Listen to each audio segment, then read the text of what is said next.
समृद्धी पोरे दिग्दर्शित डॉक्टर प्रकाश बाबा आमटे हा एक अशा एका दबंग हिरोवर जो खरोखर अस्तित्वात आहे अशा हिरोवर चित्रपट बनतोय आणि आपल्याच आणि अर्थात ती भूमिका साकारतात नाना पाटेकर जे is best choice for the role. Nana एक खूप म्हणजे प्रेस कॉन्फरन्समध्ये आम्ही खूप सारे कॉन्व्हर्सेशन ऐकलेलं आहे खूप सगळं. 3 महत्त्वाचे प्रश्न मला इथे असे वाटतात की जेव्हा तुमच्या मित्रावरती चित्रपट बनतोय हे जेव्हा तुम्हाला कळलं आणि त्याच्यामध्ये तुम्ही पार्टिसिपेट आहात तेव्हा तुमची फिलिंग का? नाही, मित्रावर नव्हता होत चित्रपट. मित्र आणि त्याच्या बायकोनी केलेल्या कार्यावर चित्रपट होता आणि पर्यायानं ती मंडळी ती होती.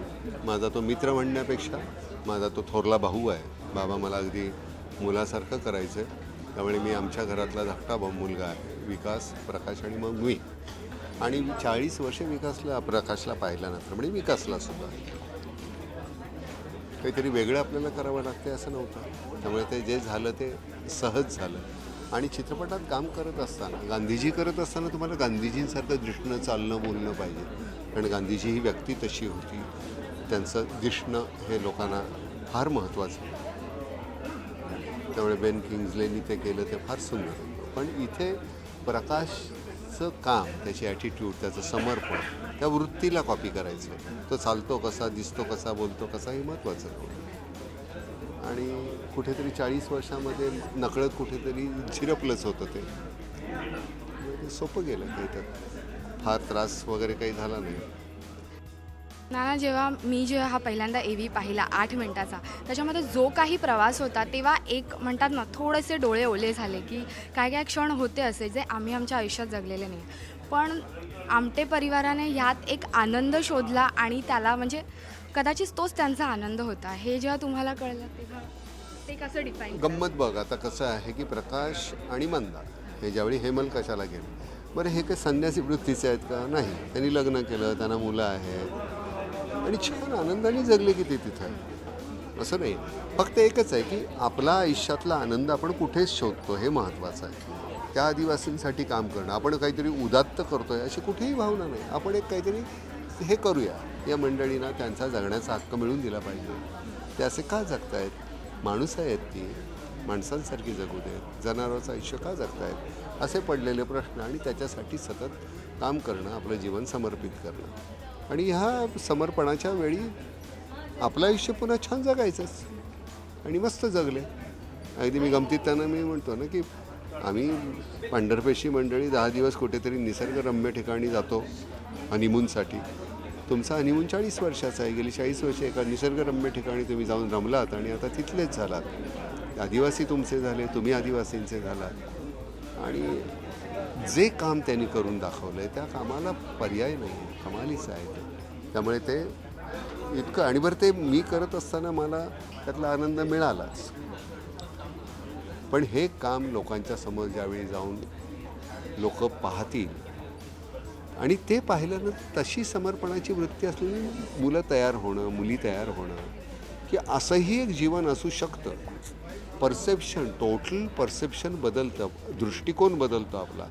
माझं आयुष्य, माझं नाना पाटेकर म्हणून माझं खुद्द आयुष्य हे त्यामुळे बदललं. बाबांकडे गेलो त्यावेळी मी आधीचा होतो तो एक गुंड प्रवृत्तीचा मी, म्हणजे ती पूर्ण समूळ नाहीशी झाली अशातला भाग नाही, ती अजूनही आहे.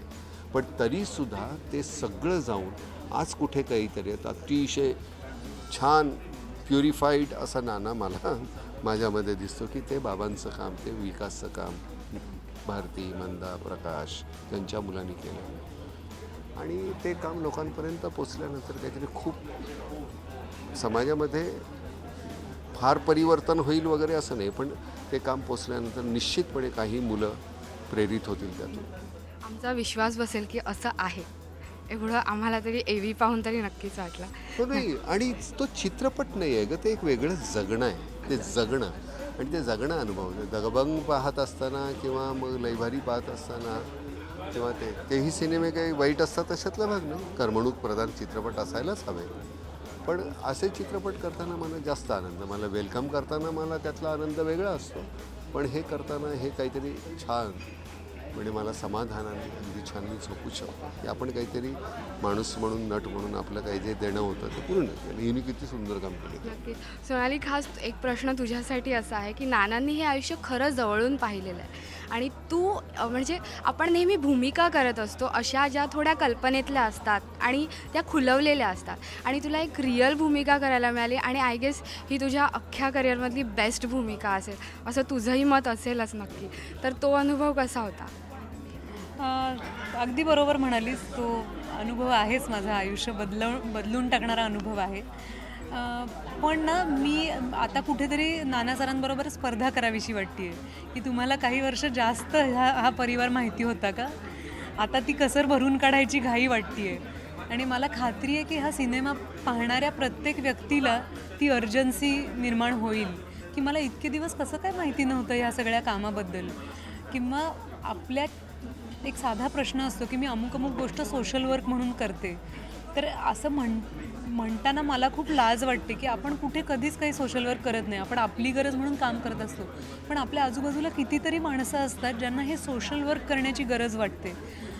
अशा कुठल्याही, म्हणजे याचा अर्थ ते संवेदनशील असतात, कोणाला प्रत्येकाला काही ना काहीतरी करायची, कॉन्ट्रीब्यूट करायची इच्छा असते. अशी कुठलीही व्यक्ती जेव्हा हा सिनेमा बघेल तेव्हा प्रत्येकाला जाणवेल की आयुष्य किती सुंदर आहे. कितीही आव्हानं असली तरी आपण कसं नंदनवन फुलवू शकतो एखाद्या ठिकाणी. हे क्लिशे वाटतं ऐकताना, नंदनवन वगैरे, पण हेमलकसासारख्या गावामध्ये जिथे कितीतरी महिने पूर येतो व वर्दळ नसते. आजच डॉक्टर प्रकाश यांनी एक घटना सांगितली की पूर आला होता, त्यामुळे एक ॲक्सिडेंट झालेल्या बाईला उपचाराला नेता आलं नाही आणि तिचं प्रेतसुद्धा तिथे ठेवावं लागलं, नदी ओलांडून जाता आलं नाही. अशी परिस्थिती आजही तिथे आहे. तर किती ठिकाणी सोशल वर्क चालू आहे खरं, आणि त्याबद्दल आपल्याला जाणीवसुद्धा नाही आहे. आणि अशा कामाबद्दल माहिती करून घेणं आणि त्याच कामाला मदत करणं असा उद्देश नसतो अनेकदा, पण आपण कुठेतरी त्यातनं प्रेरणा घेऊन आपापल्या परिघामध्ये चांगलं काम करत राहणं, हे मला मंदाताईंच्या भूमिकेने दिलेलं आहे, हे मला या सिनेमाने दिलेलं आहे. आणि ते पोचावं असा आमचा निश्चित, ती भावना सगळ्यांपर्यंत पोचावी असा नक्कीच या सिनेमाचा उद्देश आहे. एक शेवटचा प्रश्न दोघांनाही. जसं नाना तुम्ही मगाशच्या इंटरव्ह्यूमध्ये म्हटलात एकाला की आमची पिढी खूप संवेदनशील आहे, ऐकून फार बरं वाटलं. तर ह्या संवेदनशील पिढीला तुम्ही एक ह्याच्यातून मेसेज देताय की there is something call selfless deeds, निस्वार्थी कृत्य आहेत ह्या जगामध्ये, आणि त्याची 2 उदाहरणं तुम्ही सादर करताय.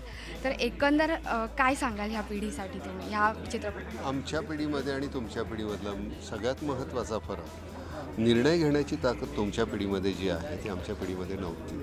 त्याचं कारण आमच्या आईवडिलांनी आमच्यावर लादलेले निर्णय किंवा आमचे संस्कार, त्यावेळेस आमचा झालेला जन्म, त्यावेळची सामाजिक परिस्थिती, या सगळ्यामुळे आमच्यामध्ये ती नव्हती. तुमच्यामधली जी बंडखोर वृत्ती आहे ती आम्हाला त्यावेळी नव्हती. त्यामुळे तुम्हाला गोष्ट एखादी आवडली तर तुम्ही आवडली म्हणता, नाही आवडली तर नाही आवडली म्हणता. त्यामुळे ह्या चित्रपटातून ज्यावेळी तुम्ही पाहाल त्यावेळी तुमच्यामध्ये तर निश्चित, कारण ही तुमची जी माती आहे ना ती इतकी अशी भुसभुशीत आणि छान आहे की तिथे काही टाकलं ना तरी पटकन उगवेल, इतकं छान ती उपजाऊ आहे. त्यामुळे मला ह्या तरुण पिढीचाच, आणि हे उगाचच आपलं चांगलं बोलायचं म्हणून नाही, बंडखोरांमध्ये काही त्यातले अतिबंडखोर आहेत, पण तुमच्यामधली ही वृत्ती आमच्यामध्ये नव्हती. त्यामुळे तुम्ही हे ज्यावेळी घ्याल, पाहाल ज्यावेळी, त्यावेळी तुम्हाला ते तुमच्या मनात निश्चितपणे रुजेल याची खात्री आहे मला. थँक्यू. आणि मला एकतर असं वाटतं की मी नाना सरांना कुठल्याही पिढीतनं वेगळं काढू शकत नाही. हा त्यांचा चांगुलपण आहे, त्यांनी असं म्हणणं. हा पण कुठल्याही, म्हणजे वय, धर्म, कुठलाही देश, या सगळ्याच्या पलीकडे या सिनेमाचं वैशिष्ट्य मला असं वाटतं की हा सिनेमा पाहिल्यानंतर खूप चांगल्या पद्धतीची आशा मनात उसळून येणार आहे प्रत्येकाच्या, की आपण चांगलं काहीतरी घडवू शकतो. आणि दुसरं की चांगली नाती जर आपण निर्माण केली आयुष्यात तर आयुष्य फार सुंदर होऊ शकतं. हा विश्वास या सिनेमातनं नक्की प्रत्येकाला मिळणार आहे. आणि मला असं वाटतं कुठलंही प्रोफेशन असो, कितीही टॅलेंट असो, पगार कितीही असो, आपली नाती जर चांगली नसतील ना तर कोणाला सांगायचं ते सगळं यश. ते जे मैत्र आहे ना, मंदा आणि प्रकाश, ह्या दोघांच्या मधलं, ते या सिनेमात फार चांगल्या पद्धतीनं जाणवेल. आणि प्रत्येकाला असं वाटेल की माझे जे काही सुहृद आहेत ते माझ्या भोवती असू देत, आपण सगळे मिळून चांगलं काम करूया, ही भावना खूप प्रत्येकाच्या मनात येईल. Thank you so much. आणि आम्ही या चित्रपटासाठी खूप उत्सुक आहे. कॅमेरामॅन पुनीत सोबत श्वेतांबरा सावंत, राष्ट्रीय मराठी.